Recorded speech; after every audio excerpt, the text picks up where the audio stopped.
नमस्कार, आप देख रहे हैं राष्ट्र प्रथम और मैं हूं आपके साथ हिमानी। बुलेटिन में हम खबरों पर विस्तार से डालेंगे नजर, लेकिन उससे पहले एक नजर डालेंगे इस वक्त की सुर्खियों पर।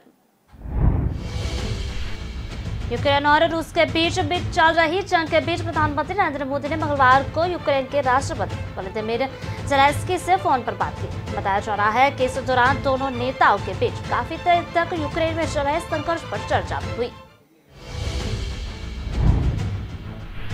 प्रदेश में सामुदायिक स्वास्थ्य केंद्रों में आयुर्वेदिक एवं यूनानी चिकित्साधारियों के लिए जुलाई माह में आवेदन मांगे गए थे। तमाम चिकित्सकों ने इस पद के लिए आवेदन किया और परीक्षा दी। अब इसका परिणाम जारी कर दिया गया।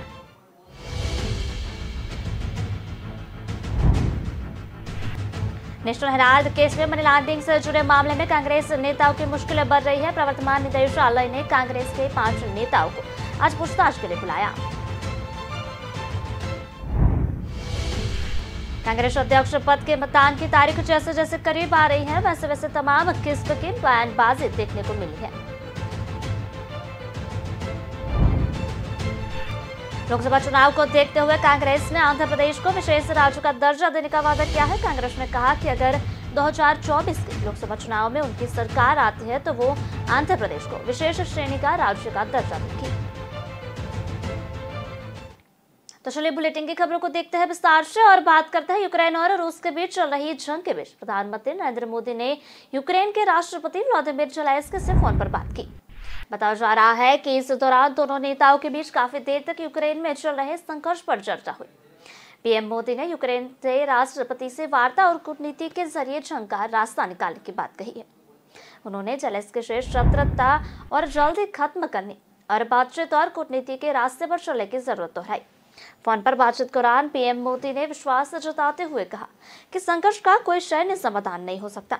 साथ ही उन्होंने यह भी कहा है कि किसी भी शांति प्रयास में योगदान करने के लिए भारत हमेशा तत्पर है। पीएमओ ने ट्वीट कर इसकी जानकारी दी है। पीएमओ ने अपने ट्वीट में कहा कि प्रधानमंत्री ने यूक्रेन के राष्ट्रपति व्लादिमीर ज़ेलेंस्की के साथ टेलीफोन पर बातचीत में संयुक्त राष्ट्र चार्टर, अंतर्राष्ट्रीय कानून और सभी राज्यों की संप्रभुता और क्षेत्रीय अखंडता का सम्मान करने के महत्व को भी दोहराया। पीएमओ ने कहा कि ज़ेलेंस्की से वार्ता के दौरान पीएम मोदी ने इस बात पर जोर दिया कि भारत यूक्रेन सहित परमाणु प्रतिष्ठानों की सुरक्षा को महत्व देता है। उन्होंने यह भी कहा है कि परमाणु सुविधाओं के खतरे में सार्वजनिक स्वास्थ्य और पर्यावरण के लिए दूरगामी और विनाशकारी परिणाम हो सकते हैं। इससे पहले पीएम मोदी ने मार्च माह में यूक्रेन के राष्ट्रपति व्लादिमीर ज़ेलेंस्की से फोन पर बात की थी। तब दोनों नेताओं के बीच करीबन 35 मिनट तक वार्ता भी हुई। इस दौरान पीएम मोदी ने यूक्रेन से भारतीयों को सही सलामत निकालने के लिए ज़ेलेंस्की का शुक्रिया जताया था। साथ ही में पीएम मोदी ने रूस से जारी युद्ध को लेकर भी ज़ेलेंस्की से चर्चा की थी।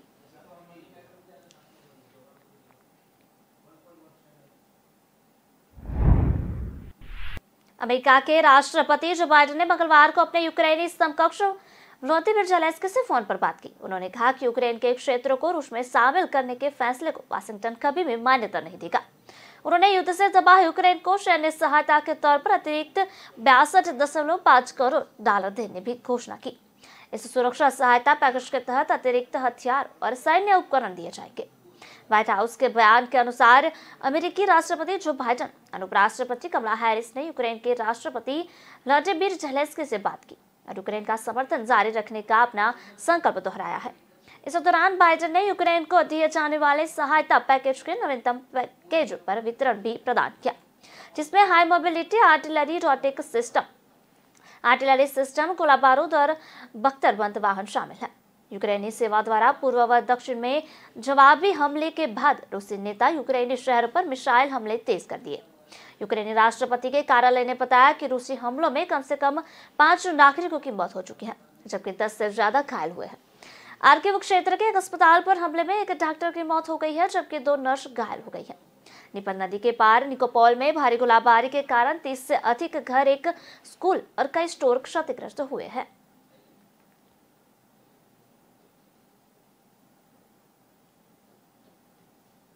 प्रदेश में सामुदायिक स्वास्थ्य केंद्रों में आयुर्वेदिक एवं यूनानी चिकित्साधारियों के लिए जुलाई माह में आवेदन पत्र मंगाए गए थे।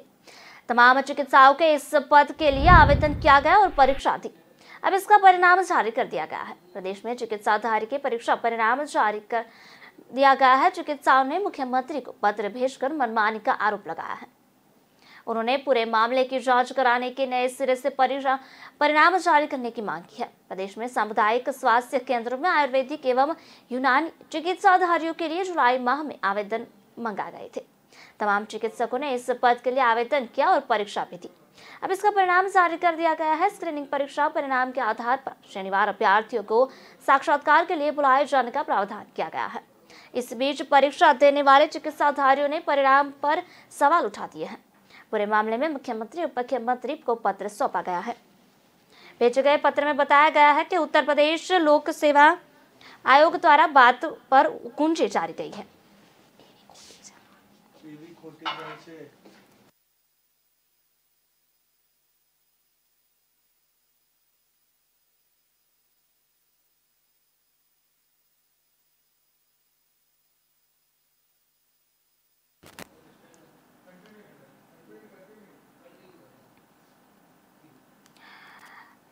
मेडिकल अफसर भर्ती उत्तर प्रदेश लोक सेवा आयोग की ओर से रविवार को आयोजित कई कराई कम्युनिटी हेल्थ ऑफिसर भर्ती परीक्षा में सिर्फ 72% अभ्यर्थी ने भाग लिया। अगर बात करने के लिए कहे जाए तो इनमें से लखनऊ के 16 केंद्र पर पंजीकृत 7,980 अभ्यर्थियों में से 5,687 उपस्थित थे और 2,282 अनुपस्थित रहे। सुबह 11 बजे से की पाली में आयोजित स्क्रीनिंग परीक्षा कुल 300 अंकों की थी। प्रश्न पत्र में कुल 3 भाग थे। भाग अ में प्रश्न संख्या 1 से 50 तक सामान्य अध्ययन, भाग ब में प्रश्न संख्या 51 से 75 तक राष्ट्रीय स्वास्थ्य कार्यक्रम, भाग में 76 से 150 तक आयुर्वेद व भाग में 76 से 150 यूनानी विषय के प्रश्न थे। भाग अ व ब सभी अभ्यर्थियों के लिए अनिवार्य था। भाग में से किसी का एक का चयन करना था।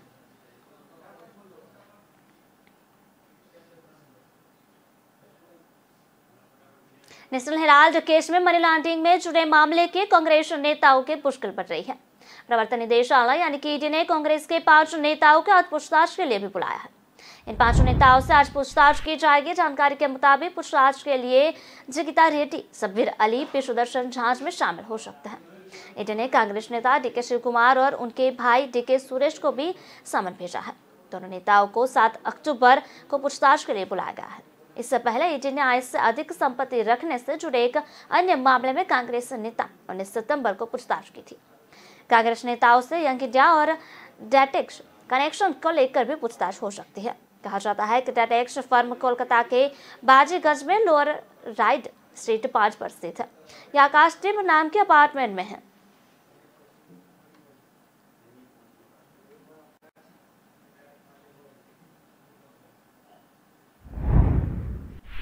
सुप्रीम कोर्ट तय करेगा कि घरेलू हिंसा कानून में बहू को ससुराल के साझा पर रहने का अधिकार है या फिर वरिष्ठ नागरिक भरण पोषण और कल्याण कानून में शांति से रहने के लिए अधिकार के तहत ससुर को बहू से घर खाली करने का अधिकार है।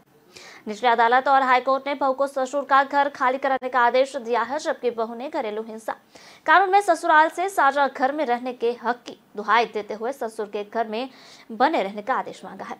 सुप्रीम कोर्ट ने बहू की याचिका पर नोटिस जारी किया है। बहू ने पंजाब एवं हरियाणा हाईकोर्ट के 12 सितंबर 2022 के उस आदेश को सुप्रीम कोर्ट में चुनौती दी है, जिसमें बहू को 7 अक्टूबर तक ससुर का घर खाली करने का आदेश दिया गया है। हाईकोर्ट ने पति की ओर से दिए गए इस प्रस्ताव पर बहू को ससुर का घर खाली करने का आदेश दिया गया था कि वह याचिकाकर्ता पत्नी को 26,000 रुपए हर महीने उसी तरह के घर में किराए पर रहने के लिए देंगे।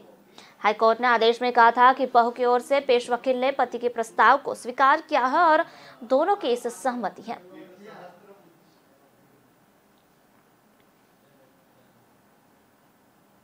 बात करते हैं कांग्रेस अध्यक्ष पद के मतदान की तारीख जैसे जैसे करीब आ रही है वैसे वैसे तमाम किस्म की बयानबाजी देखने को मिल रही है। अब कांग्रेस अध्यक्ष पद का चुनाव लड़ रहे शशि थरूर ने दावा किया है कि कांग्रेस के वरिष्ठ नेताओं ने राहुल गांधी से उनकी उम्मीदवारी वापस लेने की मांग की थी। चुनाव प्रसार के हिस्से के रूप में केरल के मौजूद सांसद शशि थरूर ने संवाददाताओं से बातचीत करते हुए कहा कि राहुल गांधी ने कहा था कि वह थरूर को चर्चा वापस लेने के लिए नहीं कहेंगे, क्योंकि चुनाव से सबसे पुरानी पार्टी को फायदा होगा। उन्होंने कहा कि उन्हें मुझे याद दिलाया है कि वह पिछले 10 सालों से ऐसा करते आ रहे हैं कि पार्टी अध्यक्ष पद के लिए मुकाबला होना चाहिए। तिरुवनंतपुरम के सांसद ने कहा कि राहुल गांधी ने मुझे यह भी बताया कि कुछ लोगों ने उनसे मेरी उम्मीदवारी वापस लेने का अनुरोध करने के लिए कहा है। उन्होंने मुझसे कहा कि वह ऐसा नहीं करेंगे। उन्होंने कहा कि मुझे पीछे हटना चाहिए और मुझे चुनाव लड़ना चाहिए। इससे पहले दिन में उन्होंने कहा कि उन्हें कभी भी बड़े नेताओं से उनका समर्थन करने की उम्मीद नहीं थी। अब भी इसकी उम्मीद नहीं है, लेकिन साथ ही में उनके सभी पर समर्थन की आवश्यकता है।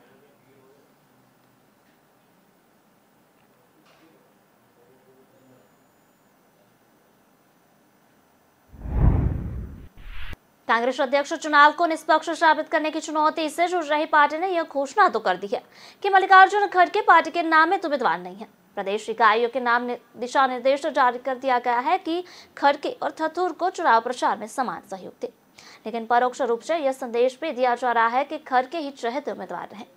कांग्रेस अध्यक्ष सोनिया गांधी के साथ भारत जोड़ो यात्रा में खड़गे के शामिल होने की संभावना है। इससे यह स्पष्ट संदेश दिया जाएगा कि खड़गे को हाईकमान का समर्थन है। कांग्रेस में बदलाव की मांग करते हुए शशि थरूर ने सबसे पहले दावेदारी ठोकी थी। उन्होंने सोनिया गांधी से मुलाकात के बाद सार्वजनिक रूप से कहा था कि सोनिया ने निष्पक्ष रहने का आश्वासन दिया है। खड़गे के नामांकन के बाद उन्होंने चुनाव को पुरानी व्यवस्था के स्थायित्व और बदलाव के बीच चुनाव करार दिया था। उन्होंने खड़गे को बहस की चुनौती भी दी थी। ये जरूर है कि थरूर के साथ पार्टी में बदलाव की मांग करने वाले कई नेता खड़गे के साथ खड़े हो गए, लेकिन थरूर की सक्रियता पार्टी को परेशान कर रही है।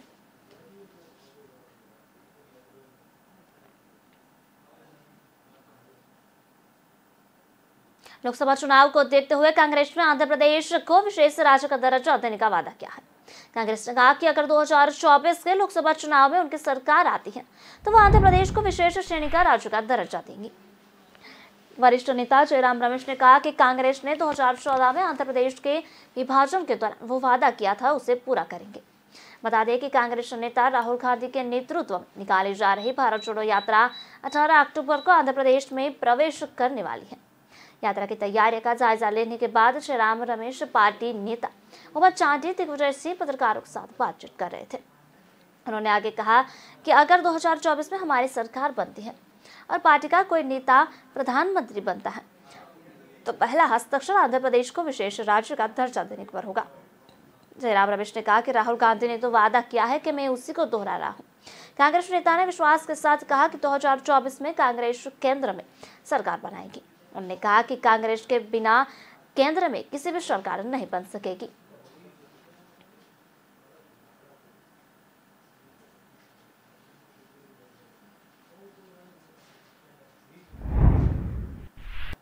कांग्रेस अध्यक्ष पद के उम्मीदवार शशि थरूर ने पार्टी के डेलीगेट से अपना समर्थन करने की अपील करते हुए कहा कि भारतीय जनता पार्टी का मुकाबला करने के लिए जरूरी है कि नई कल्पना वाली कांग्रेस हो। थरूर ने अपने प्रतिद्वंदी मल्लिकार्जुन खड़गे से बहस की पैरवी करने के बाद यह भी कहा कि वह खड़गे किसी इस बात से सहमत है कि दोनों को एक दूसरे से नहीं बल्कि भाजपा से लड़ना है। थरूर ने ट्वीट किया कि मैं खड़गे जी से सहमत हूँ कि कांग्रेस में हम सभी को लोगों को एक दूसरे से बजाय भाजपा से मुकाबला करना है। हमारे बीच कोई वैचारिक मतभेद नहीं है। लोकसभा सदस्य थरूर ने कहा कि 17 अक्टूबर को मतदान करने वाले हमारे साथियों को सिर्फ यह तय करना है कि इसे भाजपा के खिलाफ लड़ाई कैसे सर्वाधिक प्रभावी ढंग से किया जा सकता है। थरूर ने रविवार को कहा कि वह मल्लिकार्जुन खड़गे के साथ सार्वजनिक बहस के लिए तैयार है, क्योंकि इससे लोगों की पार्टी में उसी तरह से दिलचस्पी पैदा होगी जैसे कि हाल में ब्रिटेन में कंजर्वेटिव पार्टी के नेतृत्व पद के चुनाव को लेकर हुई थी।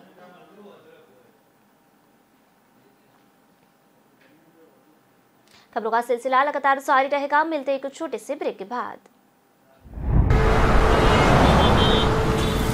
कहाँ जा रहे हो? दुकान पर बैठो और इसे आगे बढ़ाओ। पापा, दुकान आगे बढ़ाने के लिए मुझे दुकान पे बैठने की जरूरत नहीं है। बस बातें करवा लो इनसे।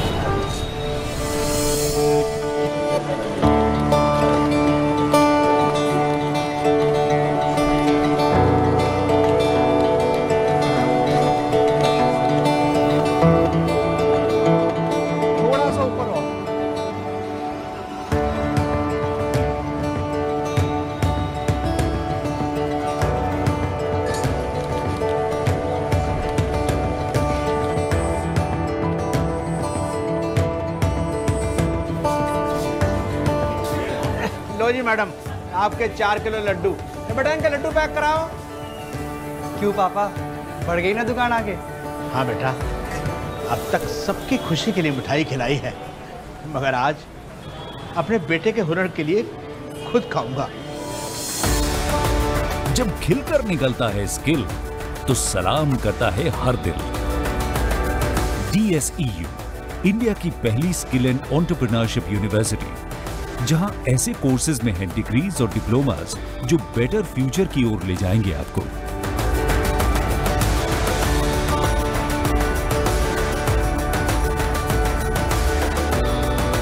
तो एडमिशन के लिए अप्लाई कीजिए। स्किल है तो नहीं कुछ मुश्किल है।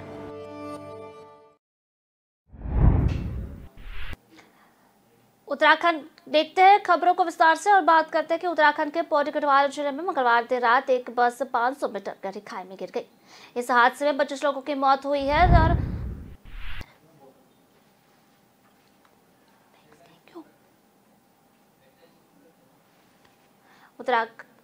उत्तराखंड के पौड़ी गढ़वाल जिले में मंगलवार देर रात एक बस 500 मीटर गहरी खाई में गिर गई। इस हादसे में 25 लोगों की मौत हुई है।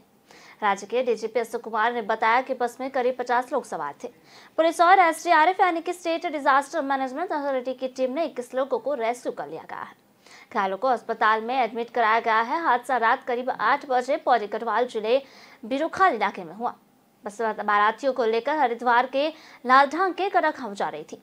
सिमरी गांव के पास ड्राइवर ने बस पर नियंत्रित खो दिया और बस खाई में जा गिरी। रात करीब 1 बजे उत्तराखंड पुलिस ने बताया 9 लोगों का रेस्क्यू कर लिया गया है। 6 लोग बिरोखाल अस्पताल में भर्ती कराए गए हैं। एक शख्स की हालत गंभीर है, इसे इलाज के लिए कुटद्वार रेफर किया गया है। वहीं रेस्क्यू किए गए 2 लोगों को मामूली चोटें भी लगी थी और अंधेरे की वजह से रेस्क्यू ऑपरेशन जाने में परेशानी हो रही थी। मुख्यमंत्री पुष्कर सिंह धामी ने इस हादसे पर दुख जताया है और उन्होंने फोन पर ही अधिकारियों के मौके पर पहुंचने के निर्देश दिए थे।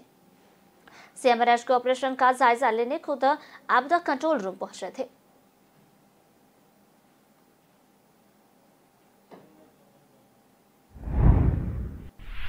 सुप्रीम कोर्ट ने सड़क हादसे में मारे गए एक युवक के आश्रित को 2.25 करोड़ रुपए से अधिक का मुआवजा देने का आदेश दिया है। जस्टिस सूर्यकांत और जस्टिस वी राम सुब्रमण्यम की पीठ ने मद्रास हाई कोर्ट की मथुरे बेंच के उस आदेश को रद्द कर दिया है, जिसमें अपीलकर्ताओं को मार दिए गए मुआवजे को 4,29,37,700 रुपए का घटाकर उन्हें 57,90,000 रुपए कर दिया गया था। तिरुचिरापल्ली में मोटर वाहन दुर्घटना दवा न्यायाधिकरण ने अपीलकर्ताओं को 4 करोड़ से ज्यादा रुपयों का मुआवजा देने का आदेश दिया था। इस पर इंश्योरेंस कंपनी ने हाईकोर्ट को सहारा लिया। 30 जून 2017 को मद्रास हाईकोर्ट ने इस राशि को घटाकर 97,90,000 कर दिया था। इसके बाद मृतक ने आश्रितों ने मद्रास हाईकोर्ट के आदेश को सुप्रीम कोर्ट में चुनौती दी थी। मृतक एच कुमारेशन तमिलनाडु के तिरुचिरापल्ली का निवासी था। उस समय उसकी उम्र 31 साल की थी और वह एक आयर करदाता था। वह एक व्यवसायी था और आभूषण, वस्त्र निर्यात और ट्रांसपोर्टर का काम करता था। इसके अलावा उसे कृषि भूमि से भी आय प्राप्त होती थी। पत्नी, 2 नाबालिग बच्चे और माता पिता उसी पर निर्भर थे।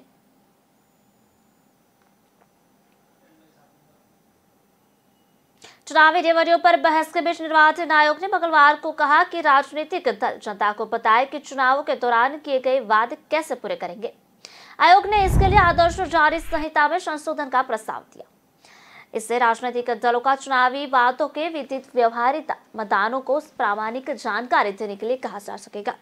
निर्वाचन आयोग ने भी सभी मान्यता प्राप्त राष्ट्रीय और राज्य स्तरीय दलों के लिए पत्र में 19 अक्टूबर तक प्रस्ताव अपने विचार प्रस्तुत करने के लिए कहा गया है। आयोग ने कहा कि खोखले वादों के दुर्गामी प्रभाव होंगे। हम चुनावी वादों पर पूर्ण जानकारी नहीं देने और उसके वित्तीय स्थिरता पर पड़ने वाले अवांछित प्रभाव की अनदेखी नहीं कर सकते हैं। पत्र के अनुसार देश में अक्सर चुनाव होते रहते हैं। इससे राजनीतिक दलों के पास यह अवसर होता है कि वे एक दूसरे की प्रतिस्पर्धा में बढ़ चढ़ कर चुनावी वादे कर सके। खासतौर से कई चरणों में होने वाले चुनाव में ऐसा बहुत होता है।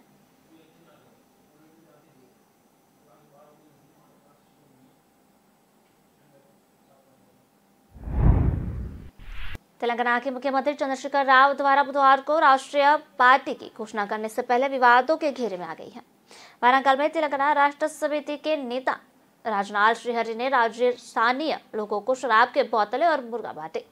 मौके पर लोगों ने बांटने के लिए भारी मात्रा में शराब रखे हुए थे। इसके जरिए लोगों को लुभाने की कोशिश की गई। श्रीहरि अपनी बारी का इंतजार कर रहे लोगों को शराब की बोतल नजर आ रही थी। वहां पर टीआरएस प्रमुख केसीआर और उनके बेटे और मंत्री के टी रामाराव के बड़े कटआउट भी है। जहां श्रीहरि मुर्गा और शराब की बोतलें बांट रही थी, तेलंगाना के मुख्यमंत्री केसी राव बुधवार को राष्ट्रीय पार्टी का ऐलान कर सकते हैं। इसको लेकर भी पूरी तैयारी कर ली गई है। इस बीच टीआरएस नेता एक चौंकाने वाला वीडियो सामने आया है। नई पार्टी का ऐलान अभी नहीं हुआ है। इससे पहले भी टीआरएस नेता राजलाल श्रीहरि वारंगल में स्थानीय लोगों को शराब की बोतलें बांटते नजर आए थे।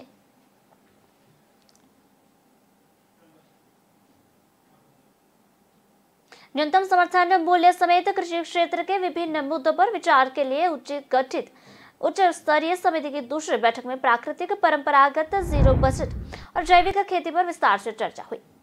इन मुद्दों पर वैज्ञानिक पक्ष के साथ किसान प्रतिनिधियों को भी आमंत्रित किया गया था, जो इस तरह की सफल खेती कर रहे हैं। बैठक में ज्यादातर किसान प्रतिनिधियों ने इस तरह की खेती की उपज के लिए उपयुक्त बाजार की उपलब्धता का मुद्दा उठाया। पिछले सप्ताह हुई समिति की बैठक में इन फैसलों की उपज के सर्टिफिकेट का मसला भी चर्चा में रहा है। परंपरागत खेती करने वालों किसानों की कमेटी के समक्ष प्रेजेंटेशन देते हुए बताया कि इस तरह की खेती में लागत जरूर कम हो जाती है, लेकिन शुरुआत में उत्पादकता प्रभावित होती है। इसके लिए किसानों को कई तरह के समर्थन देने की आवश्यकता पड़ेगी।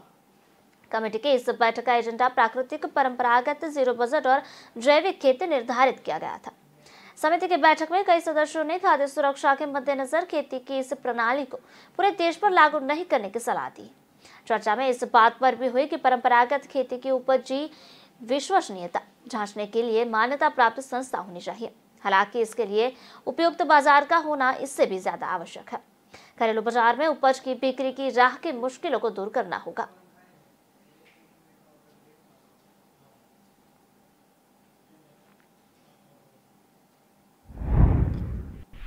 पराली जलने की घटनाओं के सामने आने के बाद केंद्र ने पंजाब, हरियाणा, उत्तर प्रदेश सहित इसकी रोकथाम में सभी एजेंसियों को और केंद्रीय मंत्रालयों पर शिकंजा कसा है।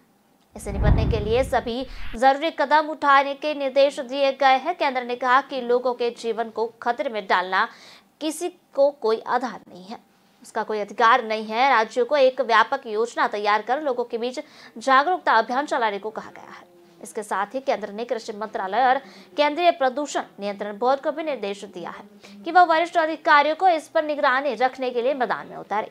कृषि मंत्रालय ने अपने वरिष्ठ अधिकारियों को पंजाब और हरियाणा के लिए रवाना भी कर दिया है।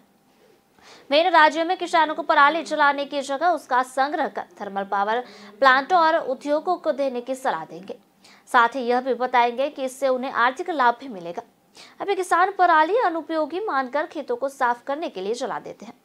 हालांकि इससे उनके खेतों तो साफ हो जाते हैं, लेकिन इससे दिल्ली सहित पूरे राष्ट्रीय राजधानी क्षेत्र की हवा जहरीली हो जाती है।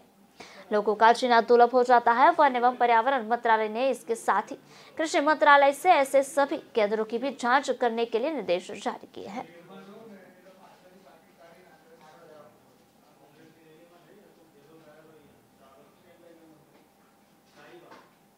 केरल पुलिस ने उन आरोपों के सिरे से खारिज कर दिया जिसमें कहा गया है कि केरल पुलिस ने 873 कर्मियों को प्रतिबंधित संगठन पॉपुलर फ्रंट ऑफ इंडिया यानी कि पीएफआई से संबंध है, और इसको लेकर इंटेलिजेंस ब्यूरो ने केरल के पुलिस महानिदेशक अनंत काल को रिपोर्ट भेजी है। इंटरनेट मीडिया पर जारी की गई पोस्ट पर केरल पुलिस ने इसे आधारहीन बताया। मीडिया रिपोर्ट्स के अनुसार एक स्थानीय अखबार बताया गया है कि इंटेलिजेंस ब्यूरो की रिपोर्ट के अनुसार सब इंस्पेक्टर और स्टेशन हेड अफसर, बैंक के अधिकारी और अन्य पुलिसकर्मी केंद्रीय एजेंसियों की जांच के दायरे में है। एजेंसियां अब इन अधिकारियों के वित्तीय लेन देन का ब्यौरा जुटा रही है, जिसके इनके पीएफआई कनेक्शन का पता लगाया जा सके।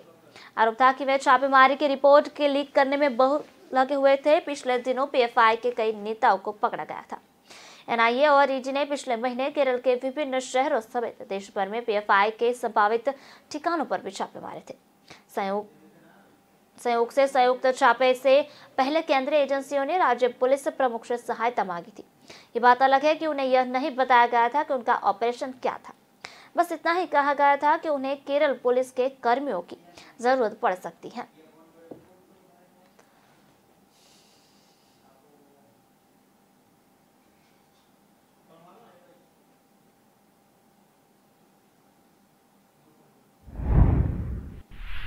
केंद्र ने मंगलवार को आतंकी संगठन हिजबुल मुजाहिदीन के chief launching commander Shaukat Ahmad Sheikh को गैरकानूनी गतिविधि अधिनियम 1967 के तहत आतंकवादी घोषित किया। जम्मू कश्मीर के बारामूला के गनीहमाम इलाके में 1970 में जन्मे हुए गुलाब नबी शेख के बेटे शौकत उर्फ शौकत मोची फिलहाल पाकिस्तान में है।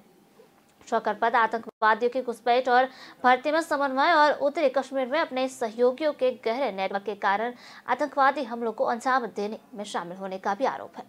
गैरकानूनी गतिविधियां अधिनियम 1967 की धारा 35 उपधारा 1 के खंड ए द्वारा प्रदत्त शक्तियों का प्रयोग करते हुए मंगलवार को केंद्र सरकार ने शौकत अहमद शेख को आतंकवादी घोषित किया।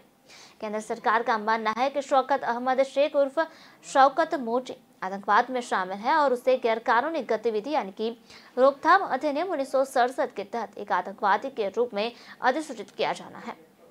आदेश के उल्लेख किया गया है कि गैरकानूनी गतिविधियां रोकथाम अधिनियम 1967 का 37 व्यक्तियों और संघों की कुछ गैरकानूनी गतिविधियों का अधिक प्रभावी रोकथाम और आतंकवादी गतिविधियों से निपटने के लिए अधिनियम किया गया है। बता दें कि गैरकानूनी गतिविधियां अधिनियम 1967 की धारा 35 की उपधारा 1 का खंड ए केंद्र सरकार को अधिनियम की 4थी अनुसूची में किसी व्यक्ति के नाम को अधिसूचित करने का अधिकार देता है यदि उसका मानना है कि वह आतंकवाद में शामिल है तो।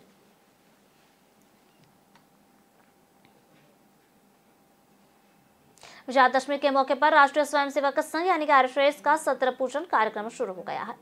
ऐसा पहली बार हुआ है कि जब कार्यक्रम में किसी महिला को बतौर मुख्य अतिथि आमंत्रित किया गया। इस बात पद्मश्री संतोष यादव इस कार्यक्रम में मुख्य अतिथि के रूप में मौजूद है।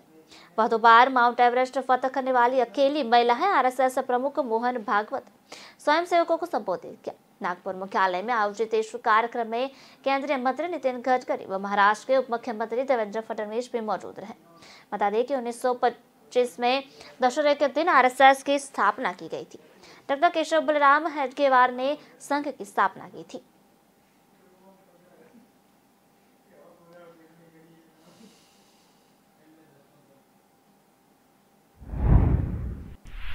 बांद्रा के बीकेसी ग्राउंड और मुंबई के शिवाजी पार्क के आसपास 3000 पुलिसकर्मियों की बंदोबस्ती की गई है क्योंकि इन जगहों पर सीएम एकनाथ शिंदे और उद्धव ठाकरे गुट की शिवसेना का दशहरा रैली का आयोजन किया जा रहा है। आज राज्य भर से लाखों कार्यकर्ता इन दोनों मैदानों पर जुटने के लिए आ रहे हैं। दोनों ही तरफ से तैयारियां अंतिम चरण पर पहुंच चुकी हैं। शिंदे गुट की ओर से कार्यकर्ताओं को मुंबई लाने के लिए 1800 बसों की व्यवस्था की गई है। इसके लिए 10 करोड़ रुपए का कैश पेमेंट भी किया गया है। इसके अलावा शिंदे गुट की दशहरा रैली में 51 फुट लंबी तलवार की भी चर्चा है। दशहरा को विजयादशमी भी कहा जाता है। इस दिन शस्त्र पूजा की परंपरा है। ऐसे में कहा जा रहा है कि इस 51 फुट लंबी तलवार की पूजा से शिंदे गुट की रैली की शुरुआत होगी। शिंदे गुट की ओर से प्रताप सरनाइक ने ठाणे के एक मशहूर हलवाई को 2.5 लाख लोगों को खाने के लिए पैकेज से तैयार करने का ऑर्डर दिया है। कहा जा रहा है कि जर्मन तकनीक और मशीन से इतने ज्यादा लोगों को खाने का पैक किया जा रहा है।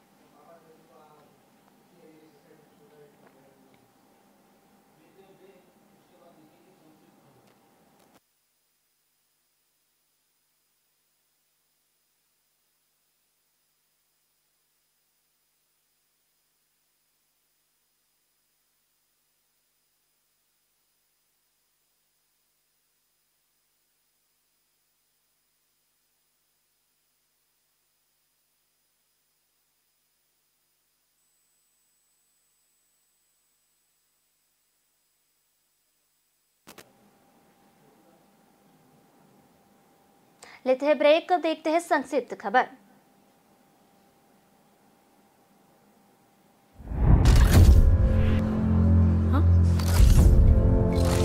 Hello ladies. नील, मेरी चांद के लिए चांद का टुकड़ा।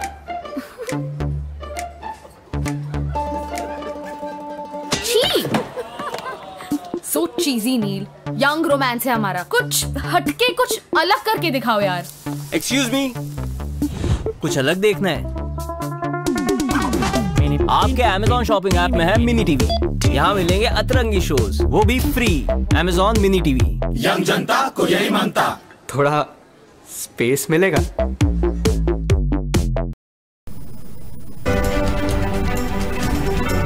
यूक्रेन और रूस के बीच चल रही जंग के बीच प्रधानमंत्री नरेंद्र मोदी ने मंगलवार को यूक्रेन के राष्ट्रपति वोलोदिमीर ज़ेलेंस्की से फोन पर बात की। बताया जा रहा है कि इस दौरान दोनों नेताओं के बीच काफी देर तक यूक्रेन में चल रहे संघर्ष पर चर्चा हुई। पीएम मोदी ने यूक्रेन के राष्ट्रपति से वार्ता और कूटनीति के जरिए जंग का रास्ता निकालने की बात कही। उन्होंने ज़ेलेंस्की से शत्रुता और को जल्द खत्म करने का और बातचीत और कूटनीति के रास्ते पर चलने की जरूरत दोहराई। फोन पर बातचीत के दौरान पीएम मोदी ने विश्वास जताते हुए कहा कि संघर्ष का कोई सैन्य समाधान नहीं हो सकता है। साथ ही उन्होंने यह भी कहा कि किसी भी शांति प्रयास में योगदान करने के लिए भारत हमेशा तत्पर है।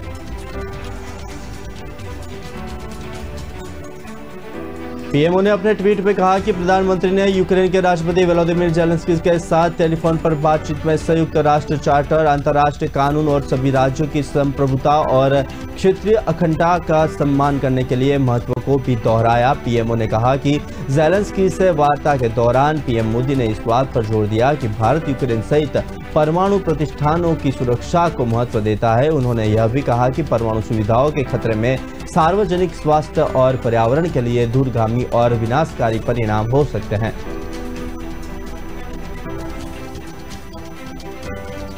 अमेरिका के राष्ट्रपति जो बाइडेन ने मंगलवार को अपने यूक्रेनी समकक्ष वोलोदिमीर ज़ेलेंस्की से फोन पर बात की। उन्होंने कहा कि यूक्रेन के क्षेत्र को रूस में शामिल करने के फैसले को वाशिंगटन कभी भी मान्यता नहीं देगा। उन्होंने युद्ध के दबाव यूक्रेन को सैन्य सहायता के तौर पर अतिरिक्त 62 करोड़ डॉलर देने की घोषणा भी की। इस सुरक्षा सहायता पैकेज के तहत अतिरिक्त हथियार और सैन्य उपकरण दिए जाएंगे।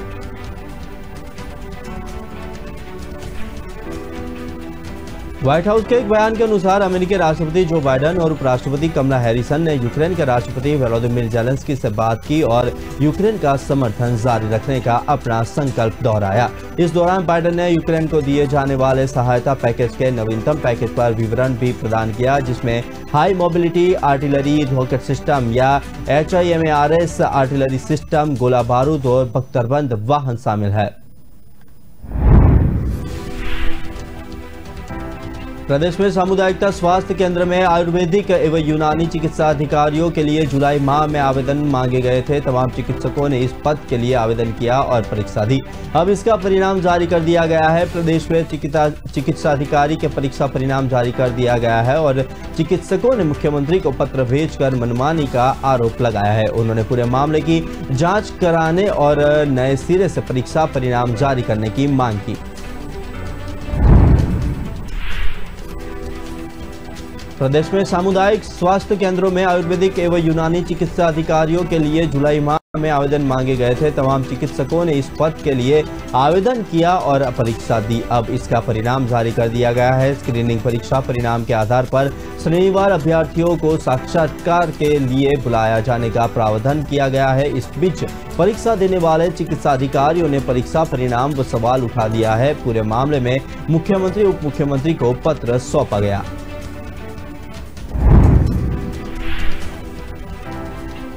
72 अभ्यर्थियों ने दी मेडिकल ऑफिसर भर्ती स्क्रीनिंग परीक्षा उत्तर प्रदेश लोक सेवा आयोग की ओर से रविवार को आयोजित कराई गई थी। कम्युनिटी हेल्थ ऑफिसर भर्ती परीक्षा में सिर्फ 72% अभ्यर्थियों ने ही भाग लिया।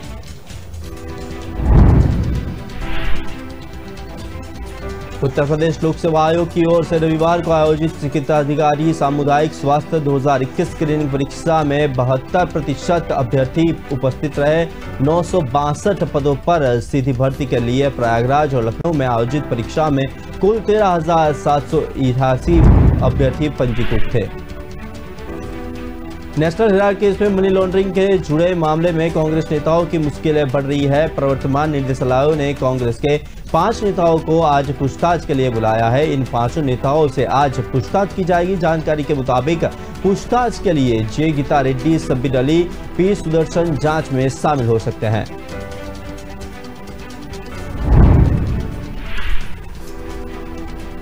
ईडी ने कांग्रेस नेता डीके शिव कुमार और उनके भाई डीके सुरेश को भी समन भेजा है। दोनों नेताओं को 7 अक्टूबर को पूछताछ के लिए बुलाया है। इससे पहले ईडी ने आय से अधिक संपत्ति रखने से जुड़े एक अन्य मामले में कांग्रेस नेता से 19 सितंबर को पूछताछ की।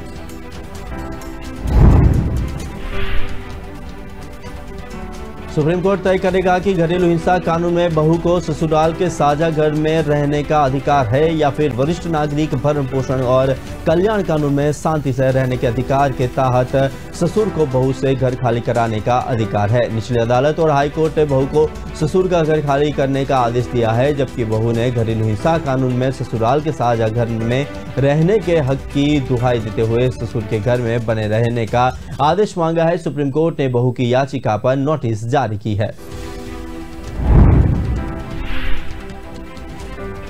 बहू ने पंजाब एवं हरियाणा हाई कोर्ट के 12 सितंबर 2022 के उस आदेश को सुप्रीम कोर्ट में चुनौती दी है जिसमें बहू को 7 अक्टूबर तक ससुराल का घर खाली करने का आदेश दिया गया था। हाई कोर्ट ने पति की ओर से दिए गए इस प्रस्ताव पर बहू को ससुर का घर खाली करने का आदेश दिया था कि ये याचिकाकर्ता पत्नी को 26,000 रुपये हर महीने उसी तरह के घर में किराए पर रहने के लिए दिए जाएंगे और हाईकोर्ट ने आदेश में कहा था कि बहू की ओर से पेश वकील ने पति के प्रस्ताव को स्वीकार किया है और दोनों की इस पर सहमति है।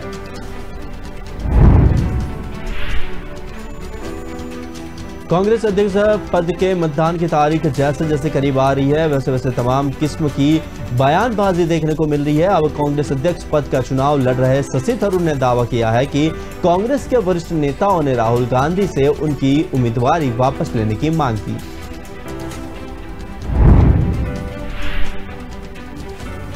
तिरुवनंतपुरम के सांसद ने कहा कि राहुल गांधी ने मुझे यह भी बताया कि कुछ लोगों ने उसने मेरी उम्मीदवारी वापस लेने का अनुरोध करने के लिए कहा है। उन्होंने मुझसे कहा है कि ऐसा नहीं करेंगे। उन्होंने कहा है कि मुझे पीछे नहीं हटना चाहिए और मुझे चुनाव लड़ना चाहिए।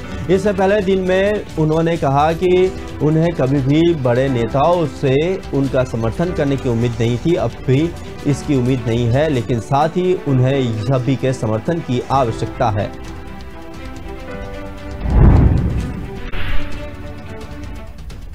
कांग्रेस अध्यक्ष चुनाव को निष्पक्ष साबित करने की चुनौती में जूझ रही पार्टी ने यह घोषणा की कि मल्लिकार्जुन खड़गे पार्टी के नामित उम्मीदवार नहीं है। प्रदेश इकाइयों के नाम दिशा निर्देश जारी कर दिया जा गया है कि खड़गे और थरूर को चुनाव प्रचार में समान सहयोग दे, लेकिन परोक्ष रूप से यह संदेश भी दिया जा रहा है कि खड़गे ही चहेते उम्मीदवार है।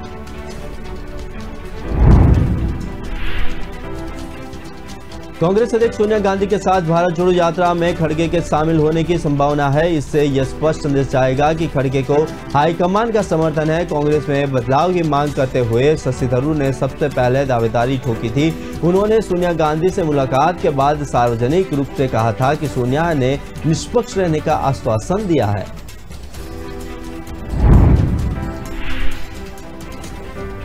लोकसभा चुनाव को देखते हुए कांग्रेस ने आंध्र प्रदेश की विशेष राज्य का दर्जा देने का वादा किया है। कांग्रेस ने कहा कि अगर 2024 के लोकसभा चुनाव में उनकी सरकार आती है तो वे आंध्र प्रदेश को विशेष श्रेणी के राज्य का दर्जा देगी। कांग्रेस के वरिष्ठ नेता जयराम रमेश ने कहा कि कांग्रेस ने 2014 में आंध्र प्रदेश के विभाजन के दौरान जो वादा किया था उसे पूरा करेंगे। कांग्रेस नेता राहुल गांधी के नेतृत्व में निकाली जा रही भारत जोड़ो यात्रा 18 अक्टूबर को आंध्र प्रदेश में प्रवेश करने वाली है। यात्रा की तैयारियों का जायजा लेने के बाद जयराम रमेश पार्टी नेता ओमान चांडी और दिग्विजय सिंह पत्रकारों के साथ बातचीत कर रहे थे। कांग्रेस अध्यक्ष पद के उम्मीदवार शशि थरूर ने पार्टी के डेलीगेट से अपना समर्थन करने की अपील करते हुए कहा कि भारतीय जनता पार्टी का मुकाबला करने के लिए जरूरी है कि नई कल्पना वाली कांग्रेस हो। थरूर ने अपनी प्रतिद्वंदी मल्लिकार्जुन खड़गे से बहस की पैरवी करते के बाद यह भी कहा कि वह खड़गे की इस बात से सहमत है कि दोनों को एक दूसरे से नहीं बल्कि भाजपा से लड़ना है।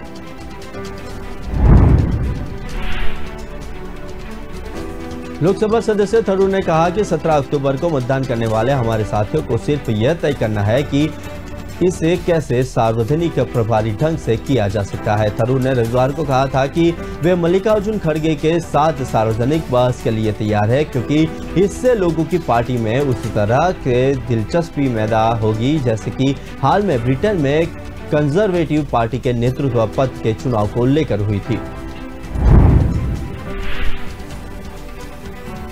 उत्तराखंड के पौड़ी गढ़वाल जिले में मंगलवार देर रात एक बस 500 मीटर गहरी खाई में गिर गई। इस हादसे में 25 लोगों की मौत हुई है। राज्य के डीजीपी अशोक कुमार ने बताया कि बस में करीब 50 लोग सवार थे। पुलिस और एसडीआरएफ की टीम ने 21 लोगों को रेस्क्यू कर लिया था। घायलों को अस्पताल में एडमिट कराया गया है। हादसा रात करीब 8 बजे पौड़ी मठवाली जिले बोरोखाल इलाके में हुआ। बस बारातियों को लेकर हरिद्वार के लालढांग से कांडा गांव जा रही थी। सिमरी गांव के पास ड्राइवर ने बस पर नियंत्रण खो दिया और बस खाई में जा गिरी।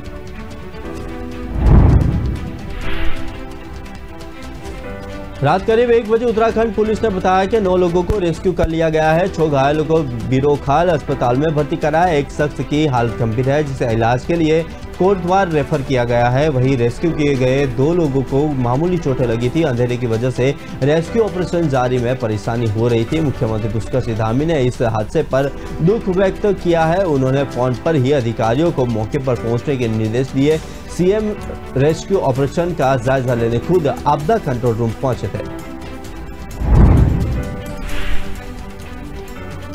सुप्रीम कोर्ट ने सड़क हादसे में मारे गए एक युवक के आश्रितों को 2.25 करोड़ रुपए से अधिक का मुआवजा देने का आदेश दिया। जस्टिस सूर्यकांत और जस्टिस वी रामसुब्रमण्यम की पीठ ने मद्रास हाई कोर्ट की महोदय बेंच के उस आदेश को रद्द कर दिया जिसमें अपीलकर्ता को दिए गए मुआवजे को 4 करोड़ 29 लाख रुपए से घटाकर 57,90,000 रुपए तक कर दिया गया था।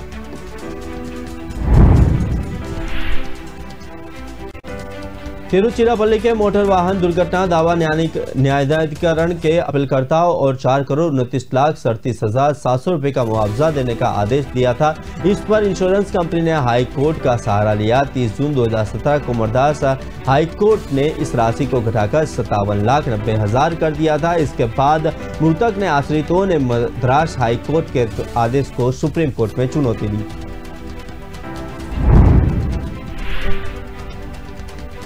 चुनावी रेडियो पर बहस के बीच निर्वाचन आयोग ने मंगलवार को कहा कि राजनीतिक दल जनता को बताएगा कि चुनाव के दौरान किए गए वादे कैसे पूरे करें।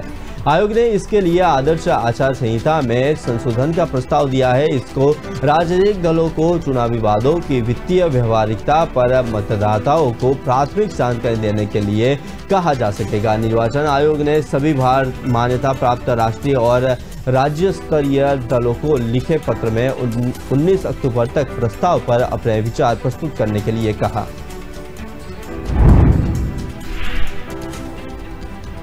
आयोग ने कहा कि खोखले वादों के दूरगामी प्रभाव होंगे। हम चुनौती वादों पर पूर्ण जानकारी नहीं देने और उनके वित्तीय स्थिरता पर पड़ने वाले अवांछित प्रभाव की अनदेखी नहीं कर सकते हैं। पत्र के अनुसार देश में अक्सर चुनाव होते रहते हैं। इससे राजनीतिक दलों के पास यह अवसर होता है कि वे एक दूसरे की प्रतिस्पर्धा में बढ़ चढ़कर चुनावी वादे कर सके। खास तौर से कई चरणों में होने वाले चुनावों में ऐसा बहुत होता है।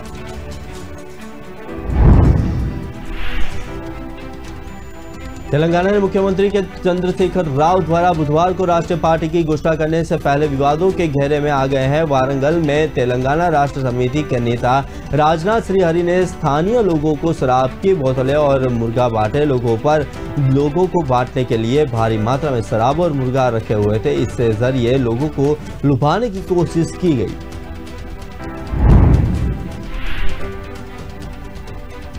श्रीहरि अपनी बारी का इंतजार कर रहे लोगों को शराब की बोतलें और मुर्गा चिकन बांटते नजर आ रहे हैं। वहां पर टीआरएस प्रमुख केसीआर और उनके बेटे और मंत्री के.टी. रामाराव ने बड़े कटआउट भी थे जहां श्रीहरि मुर्गा और शराब की बोतलें बांट रहे थे। तेलंगाना के मुख्यमंत्री के.सी. राव बुधवार को राष्ट्रीय पार्टी का ऐलान कर सकते हैं।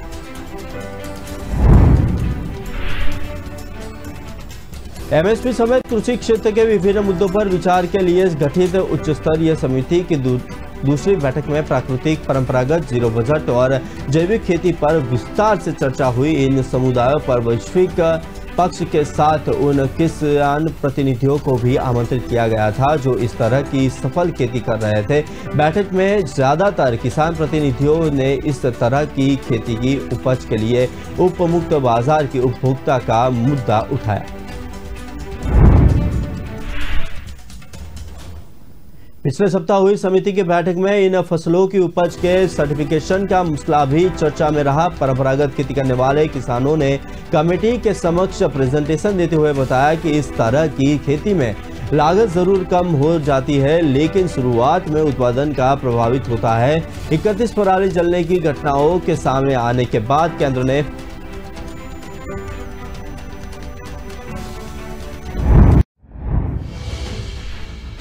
पूर्वी यूक्रेन के प्रमुख शहर लाइमेन में रूसी सैनिकों को शव सड़कों पर पड़े नजर आ रहे हैं, जबकि यूक्रेनी सैनिकों के शव को हटा लिया गया है।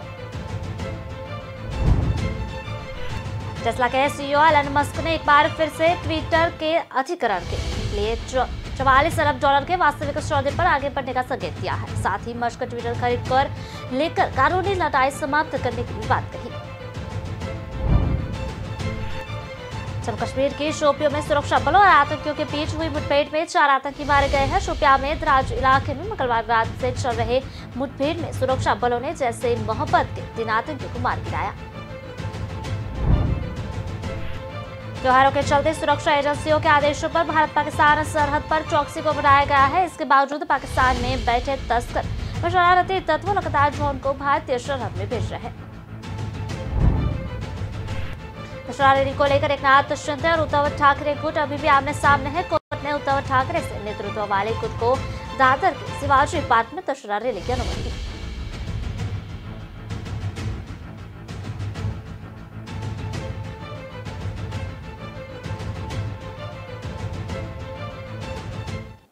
पिछले बुलेटिन की खबरों को देखते हैं विस्तार से और बात करते हैं पूर्वी यूक्रेन के प्रमुख शहर लाइमेन में रूसी सैनिकों पर शव सड़कों पर पड़े नजर आ रहे हैं, जबकि यूक्रेन सैनिकों पर शव को हटा लिया गया है। यूक्रेनी बलों द्वारा घेरे जाने वाले डर से यू सैनिक ने सप्ताहांत में लाइमेन शहर को छोड़ दिया था। इस बीच यूक्रेन राष्ट्रपति व्लादिमीर ज़ेलेंस्की ने कहा कि उनसे देश की सेना ने रूसी नियंत्रण वाले कई शहरों को फिर से कब्जे में ले लिया है। उन्होंने मंगलवार को रूसी राष्ट्रपति पुतिन के साथ शांति वार्ता से इनकार कर दिया। रूसी सांसद ने ऊपरी सदन फेडरेशन काउंसिल ने मंगलवार को पूर्वी डोनेस्क और लुहांस्क तथा दक्षिणी खिर्सान और झपोरिजिया क्षेत्र में अपने देश का हिस्सा बनाने संबंधी संधियों को मंजूरी दे दी। निचले सदन ने पिछले सप्ताह क्रेमलिन ऑर्केस्ट्रेट एक्शन पर जनमत संग्रह के बाद उस पर मुहर लगा दी है। रूसी राष्ट्रपति व्लादिमीर पुतिन इन संधियों पर जल्दी अंतिम मुहर लगा सकते हैं। चारों क्षेत्र यूक्रेन के अंतर्राष्ट्रीय मान्यता प्राप्त क्षेत्र का 18% है। वहीं रूस समर्थित जनमत संग्रह को यूक्रेन व उसके पश्चिमी सहयोगी ने अवैध करार दिया है। गौरतलब है कि रूस ने शनिवार को बताया था कि उसने लाइमेन शहर को अपने सैनिकों को वापस बुला लिया है। यूक्रेन ने जवाबी हमले में शहर के कई हिस्से को दोबारा अपने नियंत्रण में ले लिया है। रूसी रक्षा मंत्रालय ने यह घोषणा की। मालूम हो कि लाइमेन शहर यूक्रेन के दूसरे सबसे बड़े शहर का खार्किव से 160 किलोमीटर दक्षिण पूर्व में है। लाइमेन से रिपोर्टिंग के दौरान एसोसिएटेड प्रेस टीम ने रूसी सैनिकों के करीब 18 शव का वाहन जमीन पर पड़े देखे। युद्ध का यह मंजर देखकर ऐसा लगता है कि यूक्रेनी सेना ने शहर पर नियंत्रण हासिल करने के लिए भीषण युद्ध के बाद साथियों के शव उठा लिए, लेकिन उन्होंने रूसियों के शव वहां से नहीं हटाए।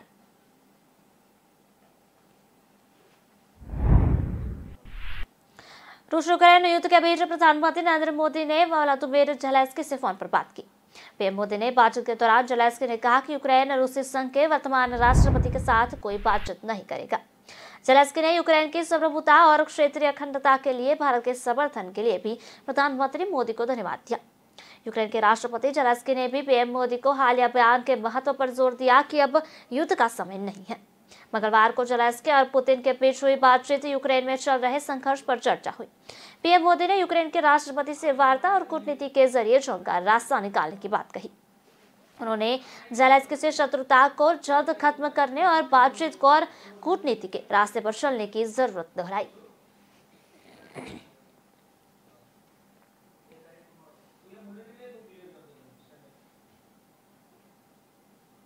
टेस्ला के सीईओ एलन मस्क ने एक बार फिर ट्विटर के अधिग्रहण के लिए $44 अरब के वास्तविक सौदे पर आगे बढ़ने का संकेत दिया है।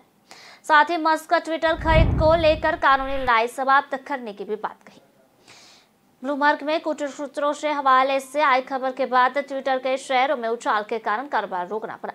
मस्क ने ट्विटर को $54.20 प्रति शेयर पर खरीदने की पेशकश की थी। इस खबर के बाद कंपनी के शेयर 13% चढ़कर $40.95 प्रति डॉलर पर पहुंच गए हैं। इसे शेयरों का कारोबार रोकना पड़ा। एजेंसी ने बताया कि मास्क ट्विटर को खरीदने के लिए प्रति शेयर $56.20 जारी रखने का प्रस्ताव कर रहे हैं। इस खबर के आने के बाद ट्विटर की शेयर की कीमतों में 13% की बढ़ोतरी दर्ज हो गई है। हालांकि इसके उलट टेस्ला के शेयरों में करीब 3% की गिरावट आ गई है। राइट्स के मुताबिक टेस्ला प्रमुख मस्क ने ट्विटर को एक पत्र में प्रस्ताव दिया है। मालूम हो कि मस्क ने इस साल के जुलाई में ट्विटर को खरीदने की घोषणा की थी। हालांकि ट्विटर के साथ $44 अरब के उनके विवाद और कानूनी लड़ाई के कारण इस डील को बंद कर दिया था। मस्क ने ट्विटर के सौदे को रद्द कर दिया था, जिसमें उन्होंने कहा था कि ट्विटर ने उन्हें अपने प्लेटफॉर्म पर फर्जी खाते की संख्या के बारे में सटीक जानकारी नहीं दी और उन्हें गुमराह किया है। ट्विटर अकाउंट बायआउट डील पर नई रिपोर्ट 17 अक्टूबर को डेलावेयर कोर्ट की सुनवाई से पहले जाने वाली है, जहां दोनों पक्षों के बीच बायआउट सौदे पर टकराव की उम्मीद है।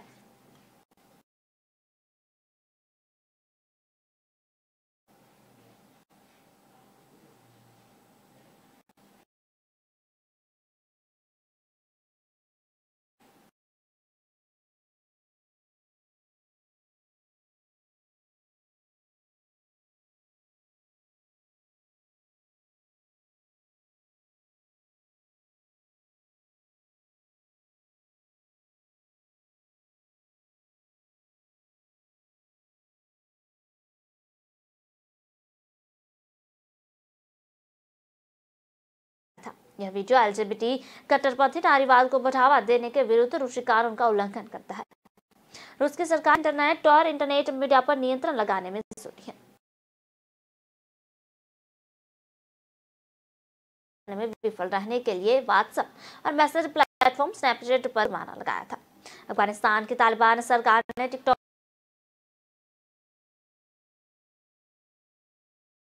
घोषणा का हवाला देते हुए मीडिया रिपोर्ट में कहा गया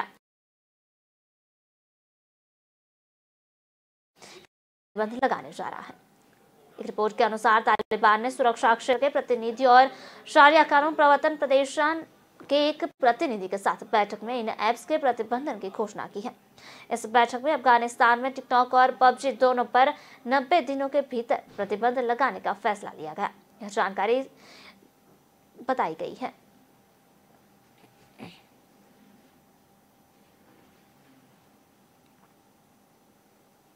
जम्मू कश्मीर के शोपियां में सुरक्षा बलों और आतंकियों के बीच हुई मुठभेड़ में 4 आतंकी मारे गए हैं। शोपियां के द्राउच इलाके में देर रात चल रहे मुठभेड़ में सुरक्षा बलों ने जैश-ए-मोहम्मद के 3 आतंकियों को मार गिराया, जबकि शोपियां में के ही मुलू इलाके में एक हुए एंटानकर में लश्कर-ए-तैयबा का एक आतंकी ढेर हुआ है। मुलू में मुठभेड़ जारी है। ताज इलाके में मारे गए 2 आतंकवादी हनान बिन याकूब और जमशेद पुलवामा के पिंगलाना में 10 अक्टूबर को एसपीओ जावेद डार की हत्या और पुलवामा में 24 सितंबर को पश्चिम बंगाल के एक मजदूर की हत्या में शामिल थे। पुलिस के मुताबिक द्राज आतंकवादियों के छिपे होने की जानकारी मिली थी। सर्च ऑपरेशन दौरान आतंकियों ने टीम पर गोलीबारी शुरू कर दी।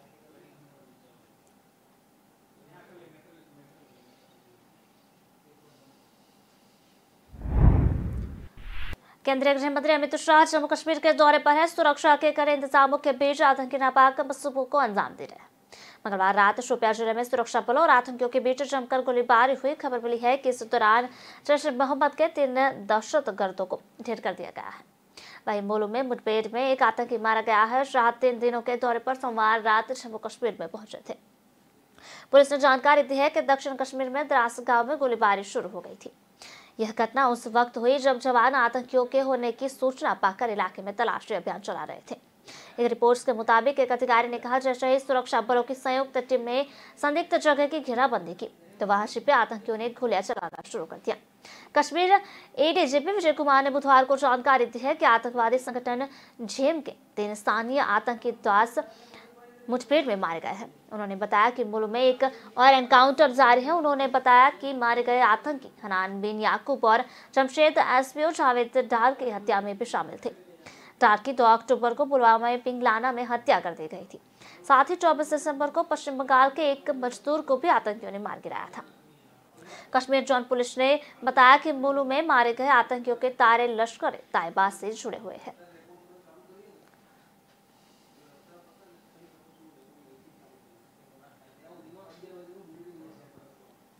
त्योहारों के चलते सुरक्षा एजेंसियों ने आदेशों पर भारत पाकिस्तान सरहद पर चौकसी को बढ़ा दिया है। इसके बावजूद पाकिस्तान में बैठे तस्करे शरारती तत्व लगातार ड्रोन की भारतीय सरहद में भेज रहे हैं।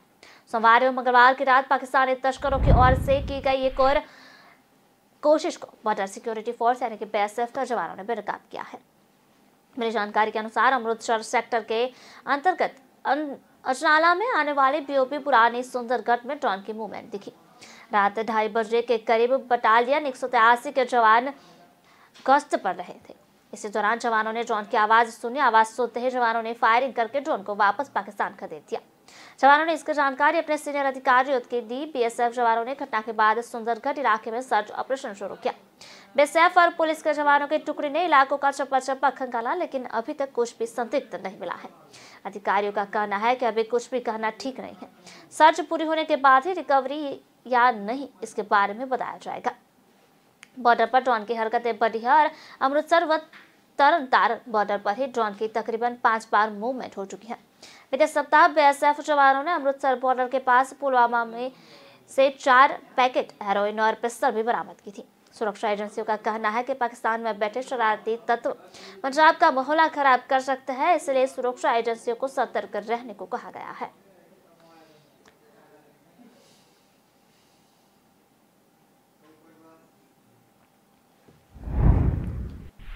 पंजाब के गुरदासपुर जिले का डेरा बाबा नानक सेक्टर में 5 बार पाकिस्तान की तरफ से ड्रोन ने भारतीय सेना में घुसपैठ की।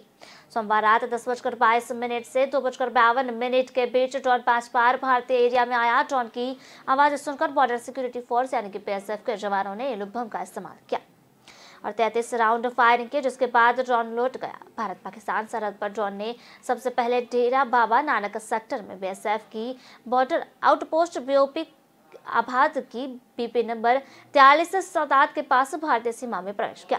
यह ड्रोन 23 मिनट यानी कि 10:45 तक भारतीय क्षेत्र में मंडराता रहा। जब BSF जवानों ने रोशनी के लिए इलू बम का इस्तेमाल कर 6 राउंड फायरिंग की तो ड्रोन लौट गया। इसके तकरीबन 40 मिनट बाद रात 11:30 बजे ड्रोन ने BP नंबर 44 के पास भारत में प्रवेश किया और 19 मिनट बाद पाकिस्तान की तरफ लौट गया। रात को 12:43 पर इस स्थान से ड्रोन दोबारा भारतीय सीमा में दाखिल हुआ। BSF जवानों के 13 राउंड फायरिंग और 2 इलू बम चलाते हुए 19 मिनट बाद पाकिस्तान की तरफ लौट गया। चौथी बार बात करें तो रात को 1:30 बजे ड्रोन ने तीसरी बार इस जगह में भारतीय सीमा में एंटर किया। 19 मिनट तक मंडराने के बाद वह लौट गया। पांचवी बार 2:34 पर फिर से पाकिस्तान की तरफ से एक ड्रोन ने घुसपैठ की और 18 मिनट बाद लौट गया।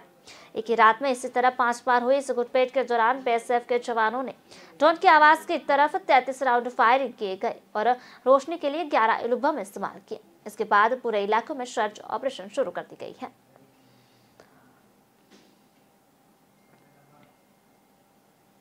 शरारत को लेकर एकनाथ शिंदे और उद्धव ठाकरे गुट अभी भी आमने सामने है। कोर्ट ने उद्धव ठाकरे के नेतृत्व वाले गुट को दादर शिवाजी पार्क में दर्शन रैली की अनुमति दी है। महाराष्ट्र के मुख्यमंत्री एकनाथ शिंदे के नेतृत्व वाला गुट बॉम्बे कुला कॉम्प्लेक्स यानी कि BKC में रैली करेगा। 5 अक्टूबर को होने वाली इन दोनों रैलियों से पहले शिवसेना दोनों गुटों ने रैली का वीडियो टीजर जारी कर एक दूसरे पर तंज कसे है। सिंधे गुट ने सोशल मीडिया प्लेटफॉर्म पर वीडियो जारी करते हुए बॉम्बे कुला कॉम्प्लेक्स में बड़ी संख्या में लोगों से आने का आह्वान किया। इस वीडियो में बाल ठाकरे की आवाज जिसमें कहा गया कि शिवाजी शिवसेना और हिंदुत्व का भगवा झंडा फहराता रहेगा। साथ ही ये भी बताया कि सभा के दौरान राष्ट्रीय मुद्दों पर चर्चा की जाएगी और प्रेरणादायक भाषण दिए जाएंगे। टीजर में पार्टी कार्यकर्ताओं और उनके प्रयासों की सराहना करने पर भी जोर दिया गया है। सिंधे गुट ने ठाकरे गुट की तुलना करते हुए वीडियो में परोक्ष हमला किया और बताया कि दूसरा गुट विश्वासघात मर्दानगी जैसे शब्दों पर ध्यान केंद्रित करेगा।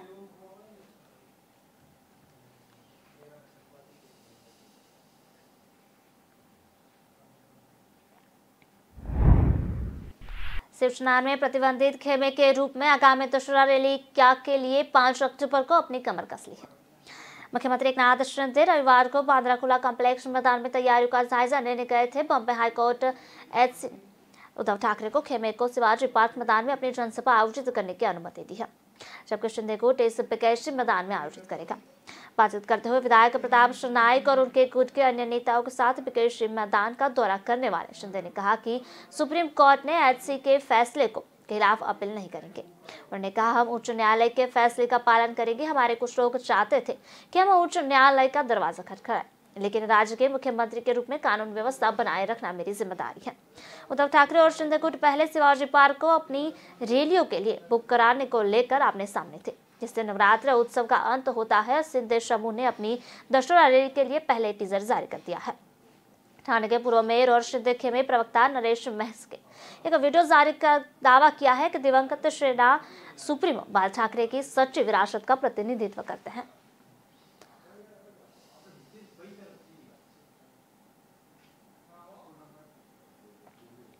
राजस्थान में 2023 के विधानसभा चुनाव अब नजदीक है। अब से ठीक 1 साल बाद 2023 में अक्टूबर के 6 महीने चुनाव के लिए आचार संहिता लागू हो जाएगी। ऐसे में कांग्रेस और बीजेपी दोनों की नजर राजस्थान पर है। कांग्रेस के नेता लगातार जहां सरकार रिपीट करने की बात कर रही है, वहीं बीजेपी भी सितंबर के एक ही महीने में प्रधानमंत्री नरेंद्र मोदी और गृह मंत्री अमित शाह को राजस्थान में लाकर चुनावी मोड एक्टिव कर चुकी है। फिलहाल बुलेटिन में बस इतना है। विस्तार से खबरें पढ़ने के लिए आप हमारी वेबसाइट का भी प्रयोग कर सकते हैं। हमारी वेबसाइट का पता है www.kalamkartavya.com। हमारी कलम ही हमारा कर्तव्य है। इसी उद्देश्य के साथ आप खबरों को राष्ट्रप्रथम के साथ देखते रहिए। नमस्कार।